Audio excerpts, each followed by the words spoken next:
Alors, telle une liane à l'allure chaloupée, elle s'est posée dans notre grand fauteuil rouge. Ariel Dombal est notre invitée, je suis vraiment ravie de vous recevoir. Moi aussi. En pleine forme. Ah. Alors, quelle actualité? Nouvel album chez Universal, Diva Latina, et plein de concerts prévus en Belgique pour l'année prochaine. Ah oui, on va juste un peu attendre. Ah, il faut un petit peu quand même. Voilà. Le temps de voyager un peu. Alors, un album qui traduit des racines latines, des ambiances hispaniques, retour aux sources, en résumé. Voilà. Ouais. En réalité, c'est vrai que j'ai l'air très parisienne, très française, mais j'ai appris le français à l'école et ma langue maternelle, la langue de mon pays natif, enfin, c'est le Mexique. Et voilà. Et les gens me disent toujours « Oh, mais on aime tellement vous entendre chanter en espagnol ». Donc ce disque, c'est Retour aux sources en espagnol. Voilà, vous avez fait plein d'heureux. Plein d'heureux, voilà. J'espère. En tout cas, je vais les faire danser tout l'été, c'est ça le but. C'est la fête avec vous pour les prochains mois. On va parler de l'album dans quelques instants. Avant cela, Ariel Dombal, quelques signes particuliers vous concernant. Alors, mannequin, cantatrice, mais également comédienne. Un répertoire assez varié, hein, de Pauline à la plage, Un Indien dans la ville, en passant par Astérix et Obélix contre César, ou encore Les Parisiens. On peut dire que vous êtes un peu comme un caméléon. Vous vous fondez à fond dans tous les personnages. Oui. Je crois que c'est le propre tout de même des artistes. Et quand on a la chance d'avoir une palette large et de pouvoir faire des choses qui ont l'air, a priori, très antagonistes, moi, j'ai toujours fait ça. C'est-à-dire que je rencontre des gens qui ont des projets même assez fous, très souvent assez fous. Et je me dis, je vais aller dans leur planète. J'oublie ce que je sais, j'oublie tout. Je suis comme un papier neutre et je vais essayer de capter ce qu'ils veulent de moi et de restituer, de leur objectif. Et c'est ça qui est amusant. C'est pour ça que j'ai finalement cette espèce de palette incroyablement variée. Alors, vous avez été élevé au Mexique, vous venez d'en dire quelques mots. Est-ce que vous avez la nostalgie de ce pays ? Non, parce que j'y retourne et puis parce que j'y suis beaucoup retournée justement pour la préparation du disque. J'ai revu des musiciens, on a trouvé des percussionnistes, il y a tout un travail autour évidemment de l'album et de restituer une saveur particulière. On voulait du Latin swing muy caliente et donc il fallait... Ça, on comprend parfaitement. Ah oui, et j'ai tenu beaucoup dans le disque, c'est très important que toutes les percussions, tout ça soit très organique, que ce soit vraiment comme ça se fait à Cuba, à Puerto Rico ou au Mexique, c'est-à-dire sur du cajon, avec des maracas, avec du bongo, et c'est ce côté chaleur tropicale qui vous donne envie de danser. Alors on va évoquer l'album dans quelques secondes. Avant cela, encore juste un mot. Vous avez déclaré que votre grand-mère si raffinée, si élégante, était votre grand modèle. Est-ce que votre côté glamour vient de ces racines-là? Probablement. C'est dans les gènes? C'est-à-dire que ma grand-mère était quelqu'un d'extraordinairement délicat, d'incroyablement élégant, et c'était quelqu'un sur qui tout le monde se retournait. Et c'est une dame merveilleuse, exquise, poétesse, qui a vécu dans les années 20, elle était femme de diplomate, donc dans les années 20 aux Indes, puis elle a été à Washington, puis elle a été en Californie, elle a été au Mexique, elle a été en Afrique, elle a été à Versailles, puis dans le midi de la France, donc une sorte de sensibilité complètement aiguisée et aux diverses civilisations. Et pour moi, c'était mon grand modèle. Alors, Ariel Dombal, une plastique irréprochable, sublimée par votre passage au Crazy Horse. Est-ce que la Dolores Sugar Rose peut nous donner quelques petits conseils comme ça en passant? Dolores Sugar Rose, que j'aime beaucoup, c'est ce personnage qui est né avec Amour à mort et qu'on a retrouvé au Crazy Horse.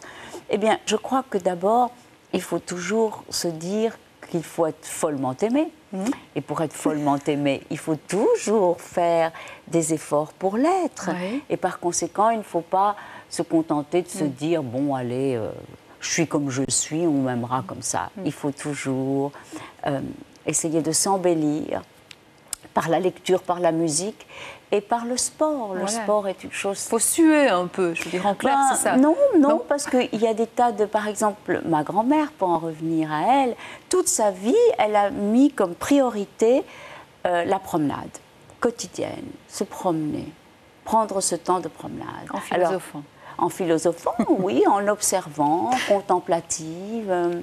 Alors, l'album, là, on va pouvoir dépenser quelques calories. Parce que c'est vraiment la fête, ça bouge pas mal sur cet album. C'est assez nerveux, énergique. 6e album chez Universal. Diva Latina, là, on y sent toute la puissance et la fougue des racines hispaniques. C'est ça, c'est ça. Non, Universal vient de m'accueillir au sein de cette maison de disques qui est la meilleure. Et donc, je suis très heureuse avec Diva Latina. 12 titres.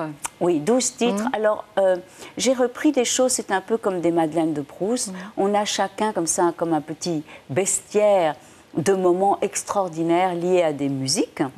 Et c'est souvent des standards parce que c'est ce qu'on entend sur les ondes et qui évoque quelque chose de fort pour moi. Des chansons que vous avez adaptées.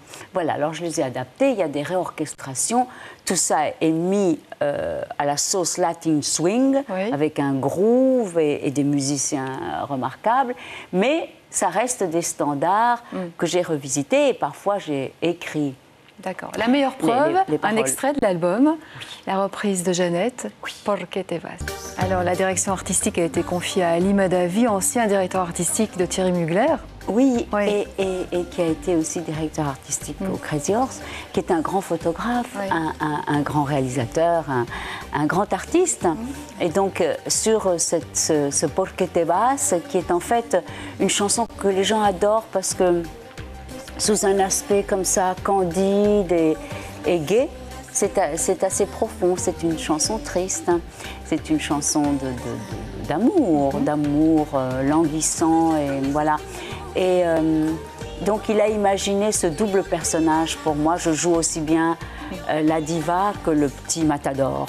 Alors, sur l'album, on trouve aussi le célèbre Number 5 de Louis Vega. Oui, ça bouge là. Ah, ça bouge. Alors là, j'ai traduit. J'ai traduit les paroles. Enfin, pas traduit, j'ai réinterprété. J'ai écrit. Gopher Mambo aussi de Ima Sumac. Voilà, oui. Tout à fait. Les mambos, vous savez, les gens adorent danser ça parce que ça chaloupe, mais c'est en même temps extrêmement sensuel. C'est vraiment la musique pour la séduction. Et puis cette chanson hommage au Che. Oui, alors l'hommage au Che, alors là c'est tout à coup quelque chose de plus guerrier et c'est cette espèce d'idéalisme que j'avais en étant adolescente, moi et tous les jeunes, et encore la figure du Che dans toute l'Amérique latine, c'est le sorte de prince de la libération. Alors, je sais que c'est devenu une figure très contestée, mais là, c'est un hommage à cette idée du leader qui sauve les peuples et qui est le porte-parole du peuple. Et puis un duo aussi avec un rappeur et non des moindres. Non des moindres. Voilà. Alors, pour Pata Pata, qui est vraiment une chose de Myriam Makeba, là aussi très cubain-Afrique, il fallait une voix africaine. Et je voulais, comme dans le disque de Shakira, qu'il y ait une intervention un peu rap, un peu urbaine. Mais il fallait aussi cette touche de l'Afrique. Et Mokobe, c'est tout ça. Mokobe, c'est une sorte de prince africain, rappeur urbain du 113, mais avec cette poésie dans la voix et puis cet humour. Alors vous l'avez dit, beaucoup de modernité dans cet album, mais aussi beaucoup de sensibilité et d'émotion. Vous traduisez à merveille, hein, Ariel Dombal. Ah, je l'espère, parce que j'espère que les gens vont être touchés et qu'ils vont être heureux. J'ai voulu faire vraiment un disque hymne à la joie, avec des moments où la voix est plus mélancolique et peut-être plus que dans l'émotion, mais aussi des choses où la voix est lyrique, comme El Gato Montes. Voilà, un album qui va sûrement vous faire devenir une bomba. La bomba, claro que sí, como todas las mexicanas, como todas las latinas, somos bombas. Vous avez déclaré aussi, Ariel Dombal, que chanter sur scène, finalement, c'est votre plus grand bonheur. Vous avez même dit que c'est une sorte d'expérience amoureuse. Vous allez loin, là. Ah oui. Mais écoutez, parce que c'est vrai que quand on donne quelque chose et qu'on sent que le public est ravi, qu'il est emporté, il y a de l'amour qui se passe entre le chanteur et son public. Il y a quelque chose d'incroyable à ressentir. Vous savez, moi qui ai fait beaucoup de cinéma, c'est quelque chose qu'on ne ressent absolument pas même quand on est acclamé sur un écran, parce que c'est loin, c'est quelqu'un d'autre sur l'écran.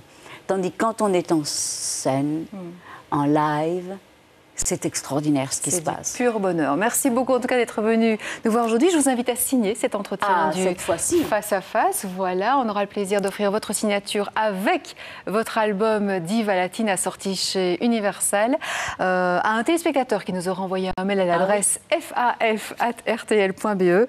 Le temps pour moi, bien sûr, de rappeler évidemment cet album à avoir à la maison et à s'écouter en boucle. Vous serez, je rappelle, en concert en Belgique dans le courant de l'année prochaine. Avant cela, vous allez déjà boucler vos bagages puisque vous allez partir pour la Russie, pour la Chine et tant d'autres contrées lointaines. Et puis surtout, l'album, ce qui est bien, c'est que ça voyage tout seul. Eh ben voilà. Merci beaucoup. La musique, la voix. Le physique. Merci beaucoup d'être venu aujourd'hui, Ariel Dombal. Et puis merci à vous d'avoir suivi le Face à Face.